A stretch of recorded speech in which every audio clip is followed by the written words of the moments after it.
Bonsoir tout le monde. Hop là. Bienvenue avec moi dans ce live. Juste à l'instant où je me dis je vais faire mon live, je vais le commencer. Je sais pas, j'ai l'œil qui a commencé à me brûler. Donc je pleure d'un œil. Je vais dire c'est normal. Non, c'est pas normal, mais c'est pas grave, je pense. Enfin voilà, mais je veux pas attendre plus. J'ai galéré juste pour avoir une idée de qu'est-ce que je peux bien partager aujourd'hui. Parce que j'ai eu une journée mais tellement ordinaire. Et je pense que je ne l'ai pas vécue avec beaucoup d'intentionnalité justement. Et je me suis beaucoup laissée porter. Et en plus j'étais assez fatiguée parce que je me suis levée plusieurs fois cette nuit. Et du coup, tout d'un coup j'ai eu cette idée. Coucou Céline, ça me fait trop plaisir d'être avec toi là. En fait, tu vois, à un moment donné, je me suis dit, je vais juste vous reparler d'un truc. Je dis parce que si tu me suis depuis longtemps, tu connais déjà. J'aimerais juste te rappeler que on a un canal qui relie notre cœur et nos mains. Et c'est pour ça qu'on va intuitivement poser les mains là où on a mal, sur les gens qui ont mal, sur les endroits. On a vraiment un pouvoir avec nos mains qu'on sous-estime énormément. Ou en tout cas, on sous-estime peut-être pas, mais on n'en prend peut-être pas assez conscience. Et j'ai voulu parler de pouvoir de l'intentionnalité parce que, par exemple, si tu me touches sans prêter attention, physiquement, moi ça m'agace. Je déteste ça. Et tu sais, j'ai vraiment fait l'expérience, une fois quelqu'un m'a touchée, il y a mis tellement d'attention que j'ai vraiment senti. Et il me caressait sur le ventre et c'était aussi un énergéticien. Et j'avais l'impression que ces caresses, c'est comme s'il caressait tout l'intérieur de moi. Il m'a dit, mais oui, parce que moi je caresse ton âme là. Et c'était tellement bon et tellement fort et ça m'a tellement aidé par exemple dans ma manière de toucher les gens quand j'entrais dans un massage. C'est vraiment quelque chose qui... toucher quelqu'un, ça peut vraiment être sacré. Tu sais, des fois on fait tout un pataquès par exemple sur la sexualité sacrée. Honnêtement, commence déjà juste par être vraiment intentionnel quand tu touches quelqu'un. En touchant cette personne de la manière que tu ressens ou que tu vas même juste lui demander qu'elle a envie. Et vraiment en te concentrant sur les sensations de ta main. Qu'est-ce qui se passe dans ton cœur? Il y a aussi vraiment de décider de te connecter avec cette personne. Par le cœur. Et ça peut être à tout moment, hein. C'est pas forcément dans une relation amoureuse ou une relation sexuelle, c'est juste à tout moment. Moi, je sais par exemple que ça m'aide énormément. Attends, j'ai juste besoin de me trouver un petit chou. Passe un mouchoir, s'il te plaît. Merci. Hop là. Tu vois, tiens, je te donne juste un exemple très concret. Alors là, il y avait de l'intentionnalité, il y avait surtout de la concentration, du focus. Vendredi, je suis allée m'entraîner à l'acroyoga. On a fait des figures où l'autre me lance en l'air. Il me lance et il insuffle un mouvement, moi aussi, et on fait des figures en l'air. Okay, je te le résume un peu. Et ce qui m'aide, c'est me connecter. Alors, c'est des partenaires que je connais, donc j'ai déjà une certaine confiance. Après, vraiment, à un moment donné, je me dis, ok, je veux vraiment me connecter de cœur à cœur avec cette personne pour qu'il puisse anticiper mes gestes, comprendre intuitivement ce que je vais faire, peut-être corriger, et pareil pour moi. Et ensuite, il y a vraiment, alors dans ces figures-là encore plus, il y a vraiment une histoire de timing. On va vraiment s'aider avec le souffle, parce qu'il faut de la puissance, c'est vraiment... Et on lance le truc. Et pareil, quand moi je vais spotter, c'est-à-dire quand c'est pas moi qui fais les figures, mais que j'assure la personne qui fait les figures, je me connecte avec eux, et au moment où ils envoient, moi je respire en même temps qu'eux, c'est vraiment... Et je suis prête, je suis là avec eux, il y a énormément de concentration, d'intentionnalité, t'as pas envie d'être la personne qui va lâcher l'autre ou ne pas la rattraper.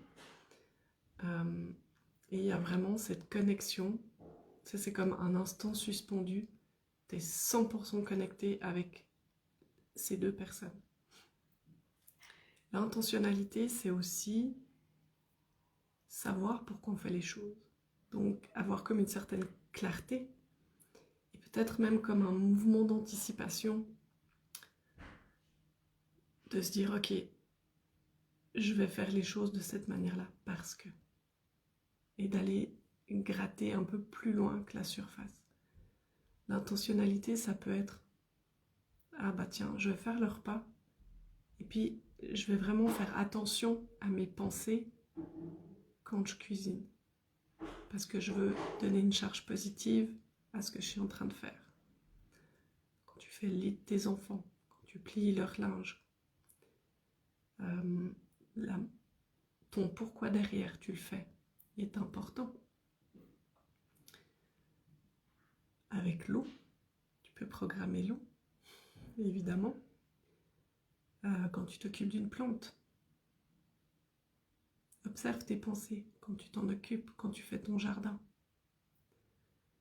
Quand tu es dans le magasin, tu choisis tes aliments, etc. etc. Et c'est vraiment, par exemple, moi quand je vais choisir des fois des aliments, bah tu vois, typiquement là aujourd'hui, il y avait un truc compte, vous voulez de la mozzarella, et on avait deux. Mon ami me dit, ah tu peux plutôt prendre celle-là, elle est en action. Bon, elle n'était même pas en action, elle était plus chère. Puis, tu sais, moi je regarde les deux, puis je fais, non, non, non, et je suis sûre qu'elle est moins bonne, alors peut-être pas au goût, mais juste au niveau de l'énergie, de ce que ça dégageait, de qu'est-ce qui était bon pour moi.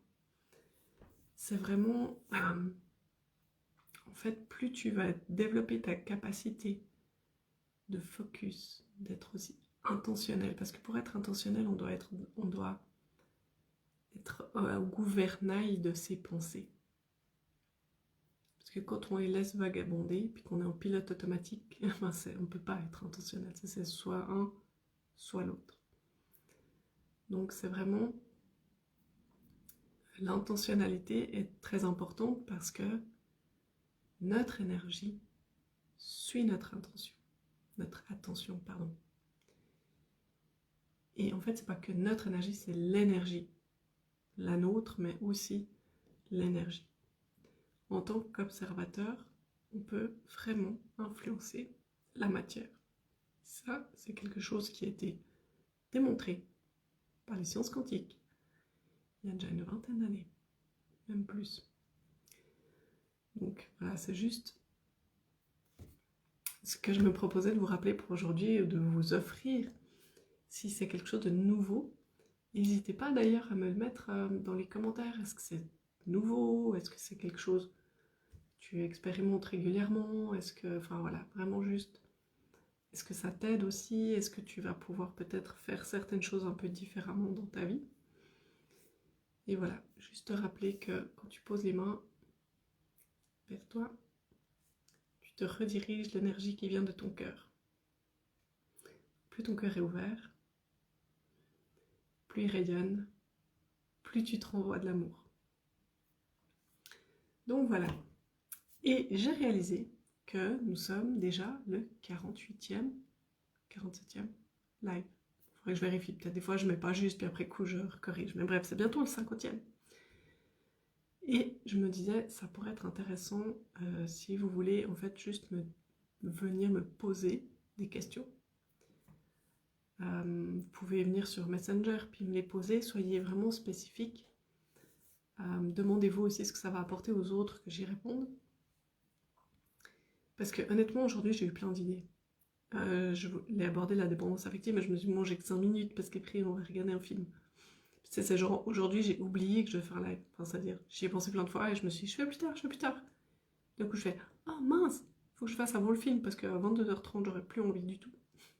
Hello Jasmine, hello Sarah, hello Emily. J'ai pensé à la dépendance affective, parler de ça.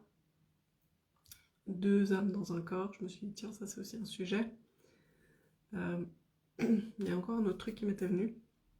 Puis après, j'ai effacé, et puis je disais, non, je vais pas parler de ça, finalement, c'est peut-être trop long. Donc voilà, je vais me bailler. Pardon. Là, on vient de faire un bon petit repas et je suis en pleine digestion. Donc voilà. Merci aussi parce que j'avais pas prévu forcément de parler de cette personne qui faisait des caresses qui touchaient l'âme. Mais ça m'a fait juste du bien d'y repenser et puis de m'en rappeler. Et voilà, juste vous dire, soyez intentionnel, voilà. Aussi, justement, comment vous entrez dans l'espace des autres. Et vous pouvez aussi observer comment les autres entrent dans votre espace. Et comment c'est pour vous. Est-ce que vous aimez, est-ce que vous n'aimez pas? Est-ce que vous aimeriez autre chose, une autre manière? Puis à ce moment-là, vous pouvez peut-être le verbaliser aussi.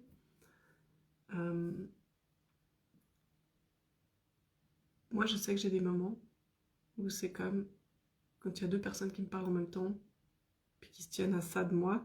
Je te dis parce que ça m'arrive des fois, j'ai Swan d'un côté, puis j'ai Marco de l'autre. Des fois, je suis un peu là, lâchez-moi, j'ai besoin d'espace, foutez-moi la paix. Donc voilà.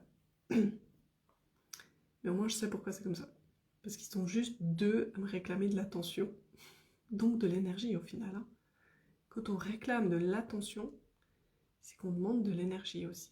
Enfin, c'est pas qu'on demande, on s'en rend pas compte, mais c'est une manière de pomper l'énergie chez les autres.